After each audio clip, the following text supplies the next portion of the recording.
Rules. We love them, we hate them, we bend them and we break them. On the one hand, we say, follow the rules. On the other hand, we say, rules were made to be broken.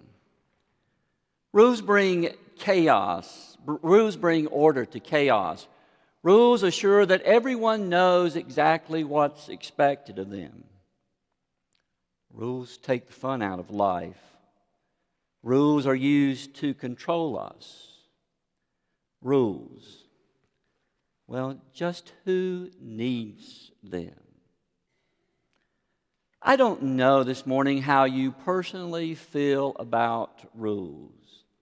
Maybe you're here this morning because you love rules. You love following the rules. You may even believe that you are one of those people who are given the responsibility to make sure the rest of us follow the rules. Or you may be a person here this morning who reacts negatively even to the thought of having rules. You don't like rules. You refuse to acknowledge or to play by the rules. As far as you are concerned, the rules apply to everyone but you. And I suspect that we have the same attitude toward the rules and commandments of God that we have toward all the other rules that we encounter in our lives. We love them, we hate them, we bend them, and we break them. We do the same with God's commandments. For after all, who needs them? Perhaps you have been wondering why I have chosen to begin our year together with the Ten Commandments. Well, quite honestly, I am quite concerned about the state of affairs in our world, which seems to be devoid of any awareness of morality. I am concerned about what happens to individuals and families and nations when no one seems to know any longer the difference between right and wrong. I am concerned when everyone believes that they are able to define morality for themselves, excusing and rationalizing all kinds of behaviors which hurt others and which become self-destructive. And I am deeply concerned when I talk with people who are facing real moral issues in their lives and they have no moral foundation. They have no moral compass. They have no moral North Star. They have nothing to help guide them in discerning what they are supposed to do or should do in a particular moral situation. I am concerned that no one seems to know what values and what actions enhance life for themselves and for others. Now, I must confess this morning that I probably have a different perception of rules than many of you. And I learned to have this perception or perspective from a little girl named Annie. Annie came into this world unable to process what was happening all around her and within her. When Annie was born, she was a beautiful, blonde-haired little girl, healthy in every way. But by the time she was 3 years old, it became obvious that Annie was faced with some real challenges. In time, this beautiful little girl was diagnosed with pervasive developmental disorder. This is a diagnosis that falls in the category of what we popularly call autism. This diagnosis confirmed that Annie was truly unable to handle or to process the world in which she was born. She could not interpret it. She could not find her way in it. So how did this little girl respond? Well, she created order for her chaotic world. She set boundaries in which she could live. She made sounds we did not understand their meaning. She created special places in a room where you could not enter, or perhaps she would invite you in. And she related to others in quite specific ways. Because in order to live in her chaos, she had to have boundaries. And she had to have order. Annie convinced me that if someone who couldn't begin to process the world in which they were born constructed for themselves boundaries and order so that they could live, then people like you and me needed order and rules and boundaries in order to live. Sometimes I look at the world and the problems of our world, the suffering that we are inflicting upon ourselves, and I think, if only we knew the rules, if only everyone would acknowledge the rules and learn to live by them and live within the boundaries, then everything just might get a little better. After all, John Weaver just a moment ago read the commandments. Could any words of God be more direct, more terse, and more understandable? You shall not murder. You shall not commit adultery. You shall not steal. You shall not bear false witness. You shall not covet. Could anything spoken by God or anyone else be more direct and understandable than those words? Or if you have an aversion to hearing negative statements, we could communicate these commandments or rules of God positively.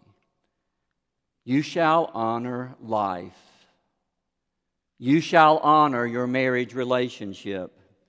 You shall honor the possessions of others.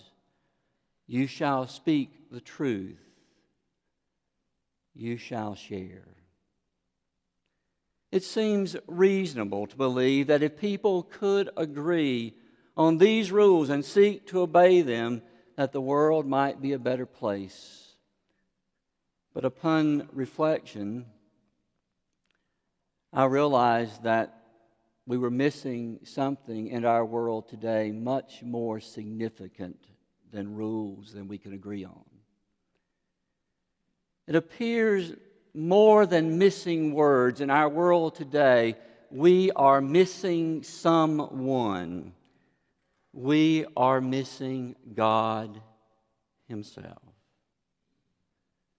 The 10 Commandments are nothing more than rules without God.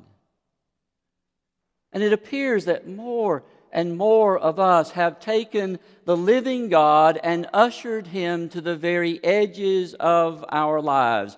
We don't want to push Him entirely away, but we don't want Him meddling either in the lives that we live, the decisions that we make, the values that we embrace.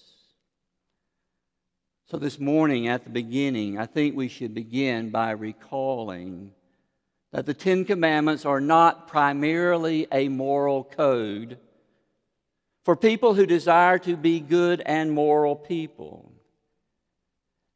In their essence, the 10 Commandments are for God's people. And these commandments define our relationship with the living God. In Exodus, in the beginning, the commandments were for God's people alone. The Hebrew people whom God had freed from slavery. These commandments were to define the relationship between God and His people and his people and one another. These commandments were not given to be obeyed out of a sense of obligation or duty, but they are intended to be a grateful response by a people to their God who has delivered them and saved them and set them free. They are a response of gratitude. They are not obligation and duty. As people of faith this morning, we do not skip over the first commandments and begin with, "Thou shalt not murder, commit adultery, steal, lie, or covet." No, we begin with a God who engages his people. We begin with Yahweh saying, I am the Lord your God, who brought you up out of the land of Egypt, out of the house of slavery. You shall have no other gods before me. Without this commandment, the 10 Commandments become nothing more than a moral code that we can take or leave. They are rules that we can love or hate, bend or break, whenever we feel justified in doing so, or whenever it feels right to us, or whenever it feels like it's to our advantage to ignore them. The 10 Commandments are intended for people who acknowledge a relationship with God. For you and me today, these commandments, these 10 commandments, these 10 words of life are for people who believe in the God of Abraham and Isaac and Jacob and Jesus. And this morning and in the days ahead, I am not addressing anyone else with these rules and commandments of God except those who acknowledge that they seek and desire a relationship with God. You see, this sermon and the sermons that follow are not for the people out there somewhere. These sermons are exclusively for those of us who entered this sanctuary this morning with the intention of worshiping the living God. The people out there, beyond the embrace of the church, many of them are quite moral. They are good people. They honor life. They honor their marriages. They share their possessions with others. They tell the truth. They honor others' possessions. They give generously of themselves, their talents, and their abilities, and their wealth. They're out there. But they do not come at these commandments the way we do. They may come at them as if they are some natural moral law woven into the universe just like gravity. But we come at these 10 commandments because they are critical to our worship of God and our relationship with God. We honor these commandments with our obedience because through obeying them, we love the living God. You see, the God we came here to worship is not a God who created the world, established some rules to guide it, and now sits quietly at a distance observing, yet uninterested in what happens here. No. The God we came to worship this morning hears. He hears the cry of his children down in Egypt. He intrudes. He seizes Moses on the backside of Horeb and he says, "You and I will free these people."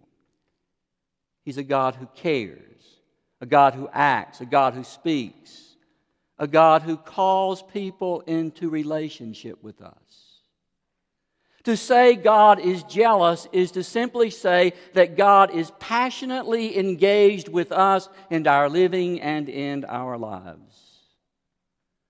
And so we should not be surprised that the 10 words begin with, I am the Lord your God who brought you out of the land of Egypt, out of the house of slavery. You shall have no other gods before me. You shall make of yourself no idol. You shall not make wrongful use of my name. You see, this is where we begin. There is God. And this God who calls us here does not accept us taking Him to the periphery of our lives, to the edges of our living. I am the Lord your God. You shall have no other gods before me. He calls us into relationship with Him. He commands us to obey Him and to love Him. For from His perspective, as revealed in the Scriptures, we no longer belong to ourselves. We are His possession. The ancient Israelites were liberated from slavery in Egypt.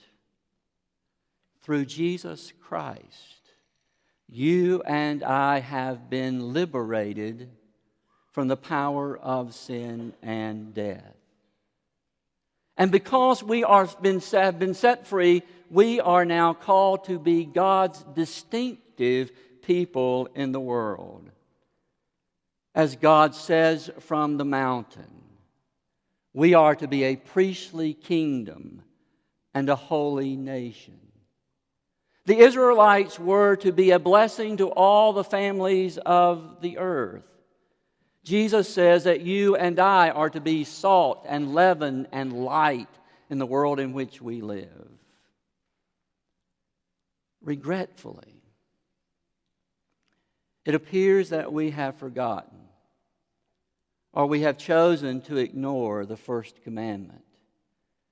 You shall have no other gods before me. Now, I suspect that there's something deep inside of you that immediately wants to reject that statement I just made. And you might be prepared to argue with all of your heart that you believe in God, trust God, love God. But this morning, I want to press that point with you. Paul Tillich, that great German theologian of the last century, said that our God is whatever is our ultimate concern. Whatever is most significant and most important for us, what we are willing to give all of ourselves to. Our God is that which we ultimately place our hope and our trust. And truthfully, daily we face the great temptation of placing our love and our trust and our hope in someone or something other than the God of Abraham, Isaac, and Jacob, and Jesus. Now let's give ourselves some credit. On the one hand, we are far too sophisticated to believe that there are multiple gods. But on the other hand, we do have many gods. And so let us venture into a little honest conversation this morning. Looking at your life, with whom does your ultimate allegiance lie? Where have you most invested your life? Is it to our ambitions, our career objectives, our definitions of success? Is it to our security, our families, our images of who we are? Is it to our pleasures, our indulgences, our quest for happiness? To which of these gods do we give ourselves? Which of these gods truly have first place and priority in your life and our life? Now let's give ourselves some more credit. We are far too sophisticated and knowledgeable to ever bow down and worship any idol. Yet let's acknowledge that we do have some precious images of ourselves. And these images tell us who we are. And they're essential for us to know what we do, how we live, where we go. They are extensions of ourselves. They are projections of ourselves. But they do become our gods. Who do we become when we are taken away by these gods? Just for the sake of pondering this morning, if someone took away our titles, our achievements, and our possessions, our families and our friends, then who would we say that we are? Let's strive to be honest this morning. We are heavily invested, willing to make almost any sacrifice necessary for the titles that tell us who we are, for the status that our possessions and our places give to us, for the friends who adore us, and the families we claim to love, even when the other gods we worship are deeply wounding our families and ourselves, the people we say we love the most. Madeline Levine is a practicing clinical psychologist in California. In 2006, she wrote a New York Times bestseller entitled The Price of Privilege: How Parental Pressure and Material Advantage Are Creating a Generation of Disconnected and Unhappy Kids. She is a counselor to the wealthy and connected in California. And as a clinician, she has seen the first-hand mess our gods have made of our families and of our lives. Dr. Levine tells of a brilliant and talented young man who was brought to her by his mother. He was the apple of his mother's eye and the pride of his father's heart. Great things were envisioned for him, and great expectation had been placed on him, and plans had been already made for his future. But living in that pressurized world, he became addicted to drugs and alcohol. He began to fail in school. And suddenly his life veered off the highway to success and achievement.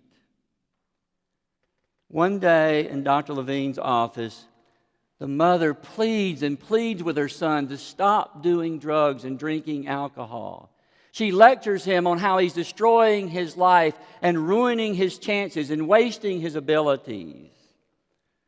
She asks him, "Do you realize what you're doing to me and your father and our family?" And then she says to him, "If you will just stop doing drugs, I will buy you a new car." Do you recognize the gods of this family? They are not the living God. This past week, you would have had to have been resting out at Mildred Orr not to have been caught up in the fever around the lottery. I guess many of us probably broke the rules and invested in one of those lottery tickets. But I wonder if what happened this week to us at some point was also that we were tempted by that one God we still have, that's still powerful and persuasive, that says to us, more money would make you happier. Well, study after study after study has proven time and time again that more money does not make anyone happier, because ultimately we just want more money, and happiness continues to be elusive because there's never enough. I want to offer a very simple way of identifying our gods this morning. When you contemplate responding to the living God in some way, when He speaks to you or calls to you, what are the concerns? What are the fears that keep you from trusting Him? These are clues to uncovering the gods that have enslaved us. And if you dig deeply enough, these gods are simply ourselves. We are God. We choose to do only what we want to do. This has been our temptation from the garden, not to acknowledge the Lord our God, but to be God ourselves. Somewhere in the pew this morning, you may see a little blue card like this one. If your card is like mine, you know a professional did not do it, because one of the circles lost its part of itself on the outside edge.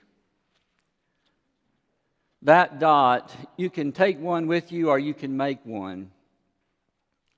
That dot in the center represents you. And I want to encourage you to take that circle and begin to write in that first circle, what is most precious to you.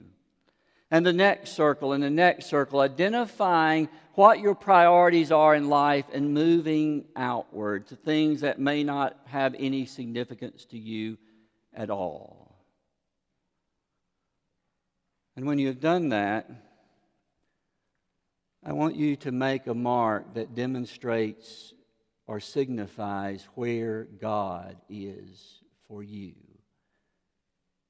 Is He in one of these circles or completely outside? Now let me warn you, if you don't give me or yourself the Sunday school answer here, things you love will be in that circle. Things you love dearly will be in that center circle. Things you love and achieve and admire and care for will find themselves in their circles. It's not about what you love or don't love. It's about knowing the priority of where God should be among the many loves of our lives. And if you will, in the spirit of this commandment, He should be our first love, around which the rest of our loves find their meaning and their purpose. Our relationship is with a living God who cares, who hears, who intrudes, who acts, who calls. He says we are not to make wrongful use of His name. Now let me clue you in to something that I had to learn. God is not talking here about cursing or swearing. Those words sound ugly. They are ugly. They are not fit to be used in civilized conversation. But that's not what God is talking about. God is about using His name wrongly in order to get our way, to manipulate situations in our favor, to silence our critics. We use God's name wrongly whenever we attempt to use God for our own purposes, to achieve our agendas, to quiet our opposition, to threaten our enemies. When I was ministering to youth, I broke this commandment regularly. Because whenever the youth group got out of control and threatened to spin off into chaos, I would say, "Let's pray." I broke it regularly. Years ago, in our Baptist family, members like myself, we broke this commandment almost on a daily basis by saying that some of us believe the Bible more than others of us, and we used God's Word as a club that sought and brought dissension and conflict and brokenness to our Baptist family. Anytime you hear anyone on radio or television or in the pulpit stand up and say to you that some event happened in the world because God was, know that they are taking the Lord's name in vain. They are using His name wrongly.